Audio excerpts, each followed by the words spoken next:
Hi friends, welcome to 5 Minutes Tech YouTube channel. Here is Oppo Reno 11 Pro 5G smartphone. In this video, you will learn how to lock home screen layout in your phone Oppo Reno 11 Pro 5G. First of all, go to the home screen and see here some of the apps are showing here. If you long click on any particular app, it can be edited or uninstalled. Okay.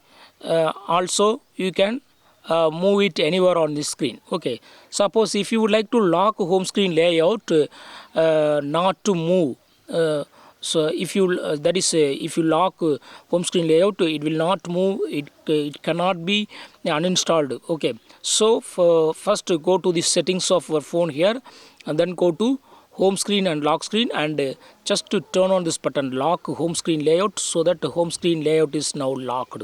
See here.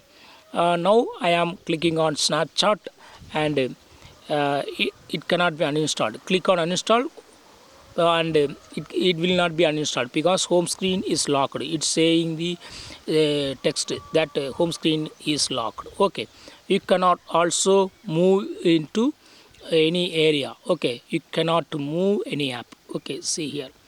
So because it is locked, in this way you can easily lock home screen layout in your phone Oppo Reno 11 Pro 5G. That's all friends. Thanks for watching. Bye.